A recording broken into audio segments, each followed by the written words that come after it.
Continuing the Stuck series, what about being stuck because we miss a tune with cultural marginalization?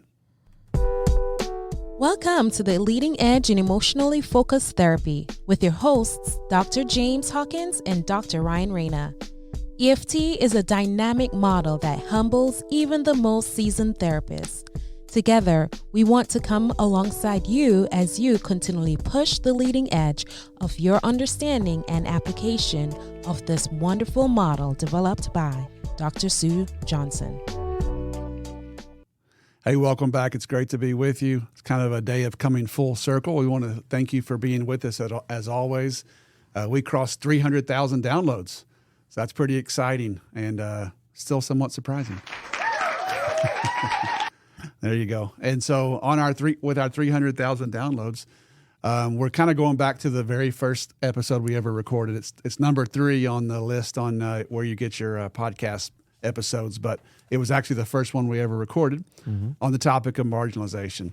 So I want to talk about this, how this can create stuckness. Let's go right to it.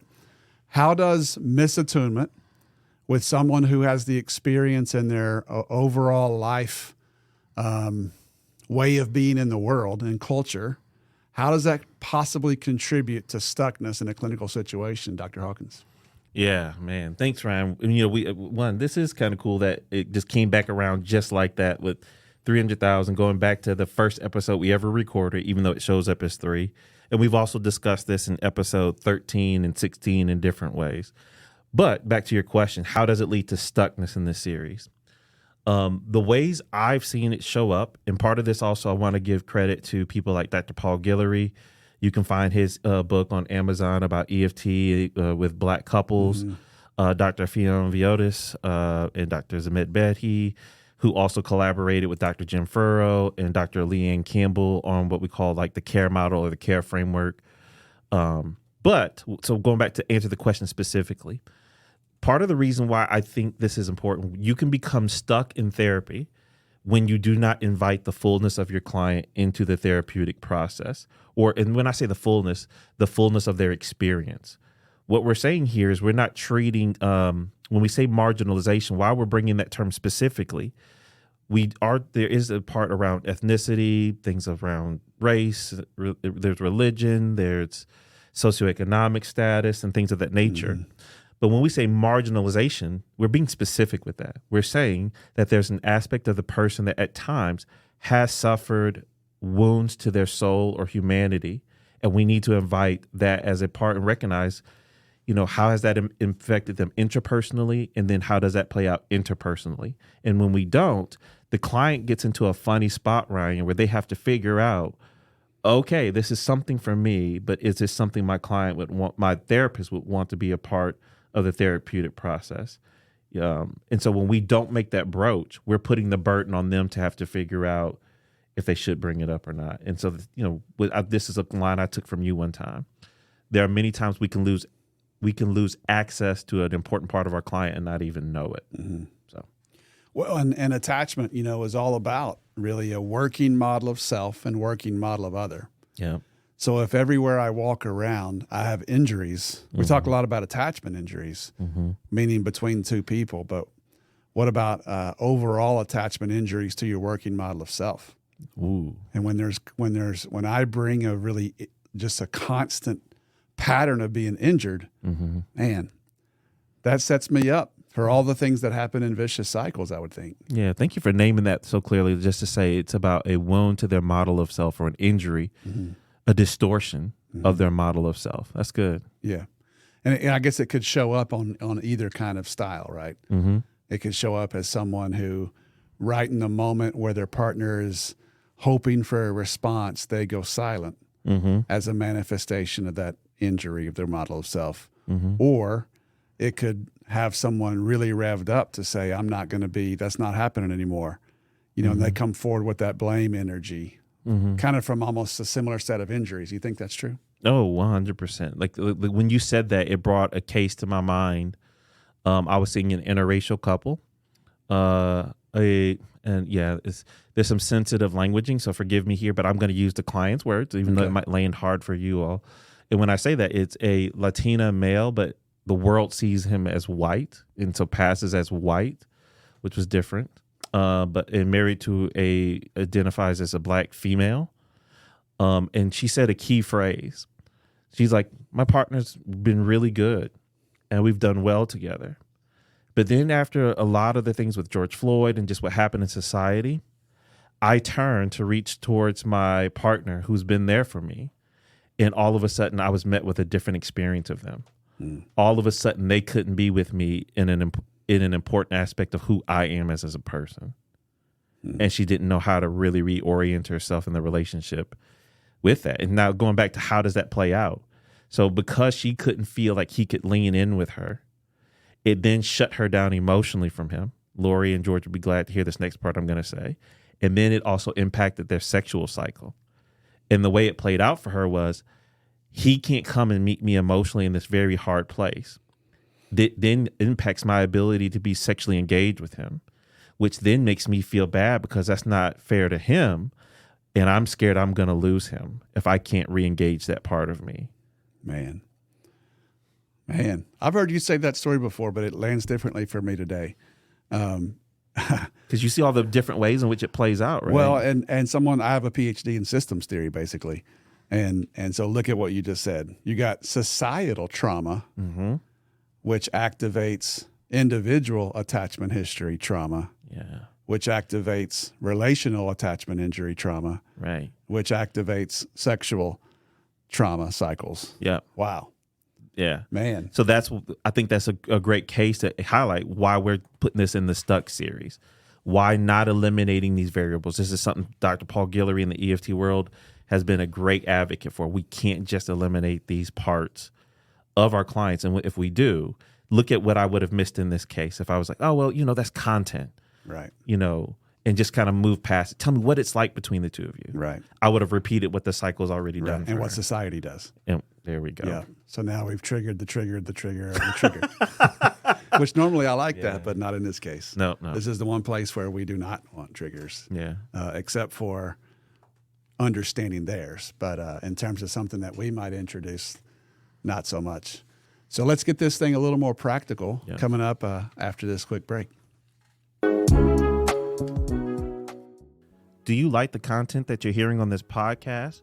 Well, we invite you to join us on successandvulnerability.com along with George Fowler and other EFT therapists and supervisors, where you get to get more thorough insight into these concepts and actually get to see it done. Once again, join us on successandvulnerability.com. All right, let's get practical here, because for me, at least, being somewhat transparent, the seeing these concepts and wanting to make a difference comes pretty easy for me. I grew up as a white male. I say that with hesitation because I don't necessarily relate to all other kind of white people or males, but other people are certainly going to see me that way. And I've personally seen overt forms of racism hundreds of times, even racial fights. I didn't know that was actually unique until post George Floyd when it was being discussed more, and having lots of friends who never saw that. I'm like, oh, I can tell you for sure it exists. I've seen it myself.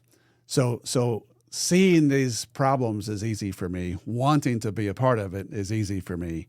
Exactly what to do, not so easy. Yeah. Right? Because it's really easy to paralyze as a therapist. Yeah. And in an effort to not make it worse or not make myself look stupid or, be seen as something bad, I can withdraw. I can disengage. You think that's pretty common? Yeah. And I'd like that you said it. Even as we say it here, me and Ryan always thank therapists for the hard work that they do. But that is really hard because I think therapists want to do no harm. And then the effort to do no harm, they don't realize how they could abandon it in their very effort to not make a mistake. So I definitely think that's probably, I want to be careful how I say that. I would say that's one of the more common ones I see when I consult with people. Is paralysis. Yes. Okay. Yes. And so, we're going to probably go to one of the practical ones. And many therapists just don't know how to broach well. Okay. Let's talk about broaching. There we go. Yeah. So with broaching, what we're meaning by that term is we as the therapists are going to take ownership for at least opening that up and exploring and allowing the client to give the story.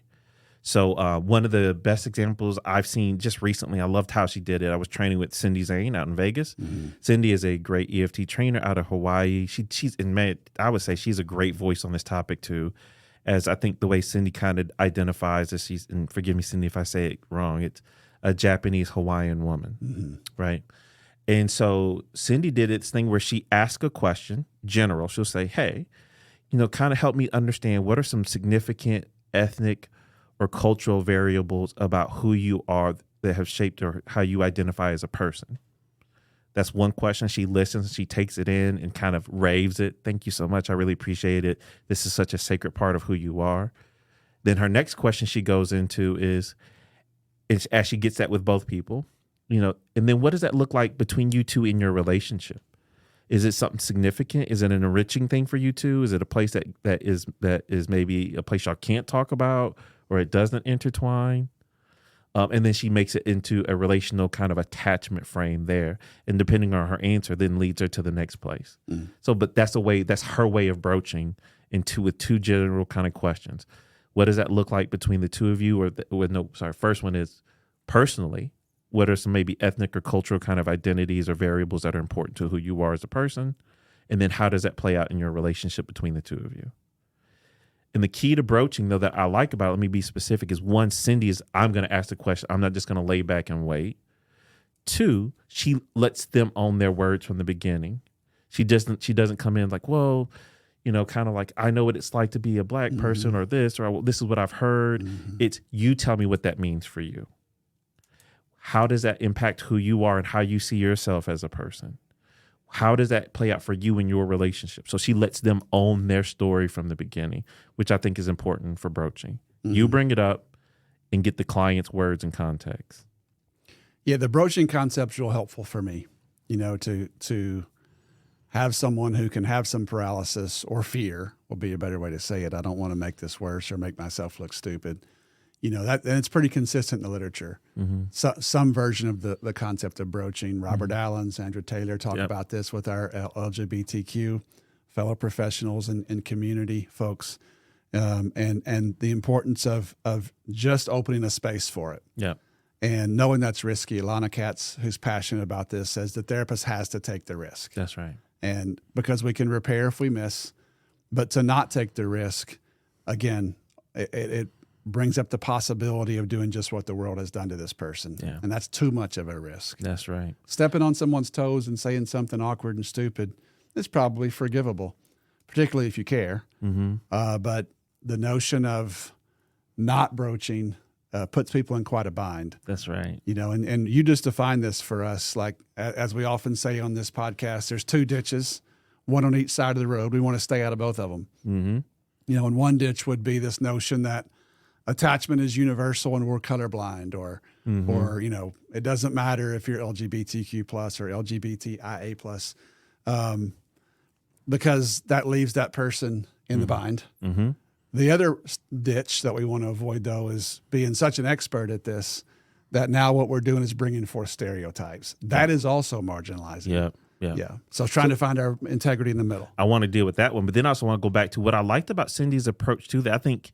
And one thing I do appreciate that, the EFT world, we struggle with this at first and how to talk about it, But what I like about Cindy's approach is that's her assessment question for every client. Mm-hmm. Now, on this one, we are talking about marginalization as a particular factor. But Cindy's doing that even if I want to go ahead to the norm, like if it's a cisgender, heterosexual, white couple, right. Cindy's still going to ask it because for them, hey, I need to know, Ryan and Ann, are there any ethnic or cultural variables that are important to how you identify? And then Ryan and Ann get to say what that is and how does that play out for you two? And maybe you say like, well, it's our faith and that it's an enriching part of who we are and brings us together. I think there's such wisdom in that. I mean, you could argue that not doing that is marginalizing, but I can also make space for that can feel a little awkward if there's no apparent marginalization there. Yeah. And you can even get some looks from people sometimes like, what are you talking about? But see, I like this because the part there, and when Cindy's asking it, she's not even asking for how are you marginalized or are aspects of you marginalized, But when she goes into the interview, she's going to say, is it important to you? And what's that been like for you? How's that been an experience for you in the world? Or I guess I could almost go into another idea of broaching comes from Leanne, Jim Furrow, Fionn, and Zamed, where they wrote the CARE framework. And the CARE framework is it's an acronym. We didn't write this acronym, by the way, but it's CARE. And the one we're going to only talk about right now is C, and C is context. And so in context, what they're trying to do is I want to walk in and curiously explore what your world has looked like and how the world that you lived in, how's that impacted how you're showing up here clinically today. So they will say things like, so, how would you identify, what the ethnic or cultural or gender, sexuality kind of variables that are important to you? And what was that like for you in the world that you grew up in? So if you are a person that came from a different sexual orientation and you grew up in a particular area that was not so favorable to you, what was that like for you as that person walking around and carrying the story and knowing and hearing the stories around you? What was that like? How has that affected you? And what the key part is then you're not assuming marginalization. You get to pull it out as a curious exploration from their story. I really appreciate that. So here's what I want to go back to when you were saying the ditches. I tell this case example sometimes in training. You've heard it.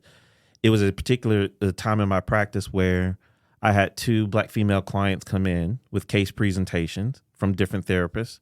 One came in. I said, "What brought you in to see me?" I've been struggling with a lot of emotional stuff, on the edge of depression, but I also think me being a Black woman in this particular region is a significant part of that. But my therapist would never go there and explore that with me. I would bring it up and they would kind of divert the conversation somewhere back to my emotion, but they wouldn't explore the racial component and the marginalization here. Okay. Then I asked the second client that came in a couple of weeks later, "Hey, you're coming in to see me from another therapist. Kind of help me understand what brought you in to see me." And her story was, "Me and my kids are going through a lot. I want us to be able to get help, and I want to learn how to communicate with them." But with the previous therapist, she did a good job of asking us about our experiences being Black in this particular area, but she spent a whole lot of time there, and she never got over to the concerns I was having about the emotional struggles and communication issues for my kids. So I needed to help I wanted to help someone that could see both parts and help us with both parts. Good. It's good. And what that requires is a really flexible therapist who recognizes our responsibility to broach, but that broaching is really the therapist taking the risk or taking the first risk, but it's an active and curious stance towards people's experience. Yeah. And even locally, just something that comes to mind for me where we're recording this is Northwest Arkansas, and we're about 30 miles, as the crow flies, as they say, from Oklahoma.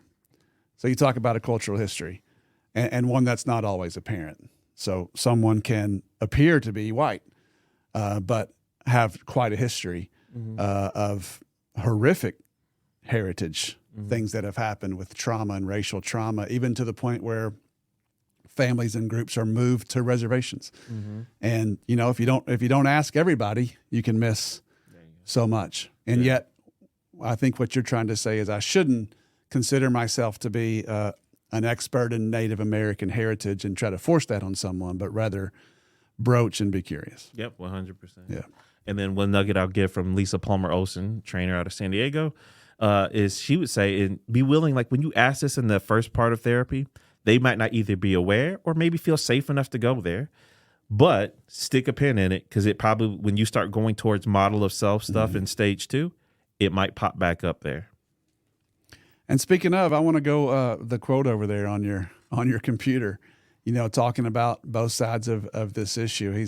James has a quote up from Resmaa Menakem. You want to talk about that? Yeah, Resmaa Menakem wrote a great book called My Grandmother's Hands, where he talks about racial trauma. He's a trauma therapist, and he talks about trauma not only in Black and brown bodies, but he talks about the trauma, particularly in a North American standpoint, in white bodies, and he talks about in police bodies. But one of the things that Resmaa Menakem said one time, I was like, whoa, wait, what did you just say? But the quote says, "Trauma decontextualized in a people can look like culture." And so that's a very decontextual. If you remove it from its context, then we can just call it culture. But what he's saying is you can miss the trauma part. Right. And so sometimes I want to be careful how I say this, like, well, this is who we are. This is how we do things. But sometimes we don't realize that some of the strategies we adopt with emotional strategies can come sometimes from a place of trauma. And so when I think about marginalization, just like what we do with other trauma work, is I want you to be able to reclaim the fullness of your humanity in your experience and not have to give it away as a means of survival in the world. Yeah. It's my least favorite thing that happens in EFT trainings. And I don't have a good answer. Maybe by the time you're hearing this, maybe I'll have gotten some more wisdom and figured this out. But it happens probably half the time I'm on the road.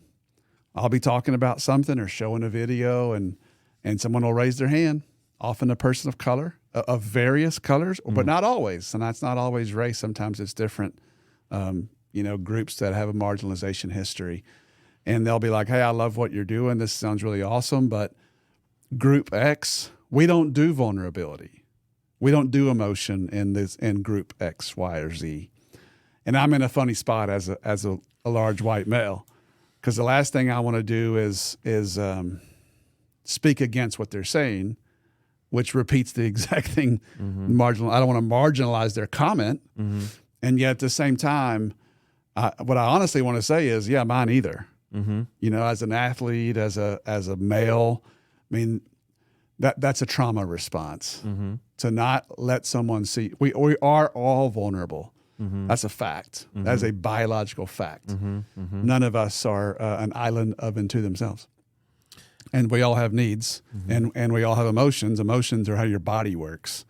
So to not do vulnerability and to not do emotion or not very much, that's a trauma response, mislabeled as a cultural thing.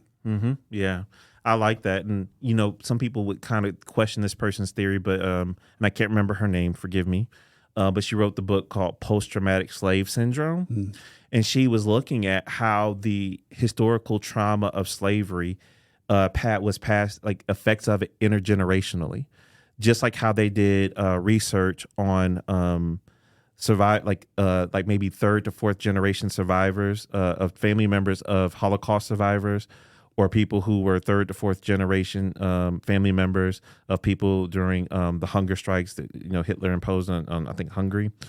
And they found like, hey, there are some aspects that we see that are patterns that we can find that go back. But anyway, when those people say that I think there's usually an origin about why a particular group of people at times learn not to do it. And that's why we're saying marginalization. Right. I want you to hear this. What we're saying is there are some people that have societal earned reasons for their protection. Right. So that's a key phrase I use. Right. Societally earned reasons for their protection. And part of what you need to do to help get unstuck is you need to be able to highlight that and validate it explicitly as a therapist. You need to be able to highlight it when it's a part of the story and validate it. Right. Validate its existence and the good reasons for it. And that's a good correction of what I've said right there. Thank you for that. Because not doing vulnerability and not sharing your emotions is also very true in my personal culture with athletes and white males, but not the same. That's right. That's right. Right. So mine didn't come from slavery. Mine didn't come from racism or gender or heterosexism or all the ways that people get hurt. Right. At least not directly in the same way. So it's not a level playing field. No, it's not level, but I do like what in Res Momenicum's book, he would say that the white body does carry racial trauma in it as well that needs to be made explicit so that it can be healed. Right. Anyway, but still, he would still, like, I agree with your term, right? Not the same though. Right. And that's what we talked about on episode 3. Like everybody can be treated terribly. Everybody can be traumatized. But James, when you walk, we're about 1 mile from a shopping mall, you probably have to consider race when you walk in there. The person checking me out may be horribly mean to me, but probably not because of my race. Right. So it's everywhere, but it's not everywhere the same. That's right. Yeah. 100%. Yeah. I think we were somewhere at a training together and I had on a hoodie and I was like, should I be walking around out in this strange area with a black hoodie on? Yep. And all that went through my mind was Trayvon. Yep. So I'm like, you know what? I'm going to take my hoodie off and where's Ryan at? I'm going to walk by my buddy here for a moment. Yeah, things I don't have to think about. Yeah. That's right. Yeah. And the other term I want to go to be practical too, Ryan, we wrote an article on this one. It was me, you, George, and Charlie Simpson on loaded attunement. This is my next practical point and probably our last one, is the idea of loaded attunement. We want to close out here. It's, while it can be scary, we need you as a therapist to know that there's two sides to this attunement. We do a lot of parts work on here, don't we? But in loaded attunement there is that potential for the therapist where it can like, oh, am I going to say the wrong thing? Could there be a rupture? But you've already heard us say this a number of times on this podcast. Being a couples therapist, you are always rupturing and repairing. So even if you rupture, you need to repair and just be able to notice that and note it. But also that these moments of broaching and going in also can be a great place for potential healing. Even cross-culturally, I think this is something I haven't said publicly, but I do think part of the way we heal racial trauma is not just James work only with Black clients and Ryan work with the white clients. I think that perpetuates it.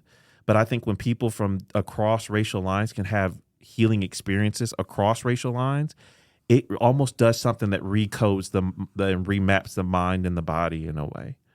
So I think there's great potential there. So I just want you to know that there's two sides to it. And one great example, if I give a practical example, is with Chad Emhoff. He's an EFT supervisor here with us. Chad was seeing an interracial couple, and he was getting some consultation with me seeing this couple. And Chad, what he did is he knew that there could be a potential rupture as he attuned with this couple, who's a Black female, white male.